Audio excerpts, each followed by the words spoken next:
আজি হ'ল দেৱালী আবেলি বেলালৈকে চতুৰ্দশী তিথি আছে। সেই চতুৰ্দশী তিথিতহে আমাৰ দেউতা ঢুকাইছিলে।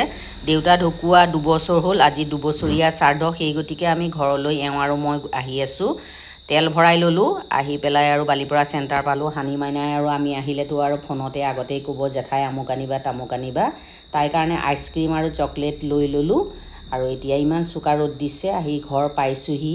আমাৰ ভাড়াঘৰৰ পিংকে ইমান ধুনীয়াকৈ ৰংগুলী আঁকি থৈছে নহয়, ভাল লাগি গৈছে দেখি পেলাই। এইবাৰ আমাৰহে ৰংগুলী আঁকা নহ'ব আৰু। আহি পেলাই ঘৰ পালোহি। গুৰুজী কেতিয়াবাই আহিলে, দুপৰীয়াৰ পাছত আৰু চতুৰ্দশী তিথি নাই, সেইকাৰণে শ্ৰাদ্ধৰ কামখিনি সোনকালেই কৰিছে। হানি মাইনাক আইচক্ৰীম চকলেট দি ল'লোঁ। ভাইটি শ্ৰাদ্ধত কৰ্মখিনিত ভাইটি বহিছে। বাবাৰ ফটো এইখন।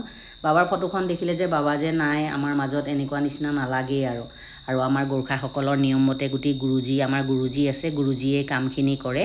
এতিয়া শ্ৰাদ্ধৰ কামখিনি হোৱাৰ পাছত এতিয়া পিণ্ডদান দিয়া হ'ল, আৰু প্ৰত্যেক বছৰেই পিণ্ডদান দিয়া হয়। পিণ্ডদান দিয়াৰ পাছত আৰু আমি গুৰুজীক আৰু এতিয়া সিধা আৰু বস্ত্ৰদান দিওঁ। আমি যোৱাকালিৰ পৰাই বিয়া দিয়া ছোৱালী যদিও ব্ৰতত নিয়মত আছোঁ আৰু ব্ৰত কৰি আছোঁ। আৰু এতিয়া আমাৰ হতুৱাই গুৰুজীয়ে বাবাৰ নামত দিয়া সিধা আৰু বস্ত্ৰ গ্ৰহণ কৰিছে। তাৰ পাছত মই হোৱাৰ পাছত আৰু ভণ্টীয়ে দিলে। এনেকৈ বিয়া দিয়া ছোৱালী আমি বাবাৰ নামত সেৱা ল'লোঁ।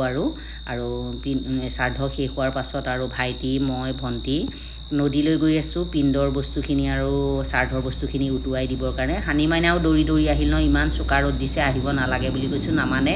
আমাৰ ঘৰৰ পৰা নদীখন অকণমান আঁতৰত, তেনেকৈ খোজকাঢ়ি আহিলোঁ। ভাইটিৰ স্কুটিতে আহিলে। আহি ভাইটিয়ে নদীত ধূপ দীপ দি সেৱা কৰিলে আৰু গোটেই শ্ৰাদ্ধৰ বস্তুখিনি উটুৱাই দিলে। আৰু এতিয়া ঘৰলৈ আহি আছোঁ। আজি ভিডিঅ'টো ইমানেই, কেনে পালে জনাব বা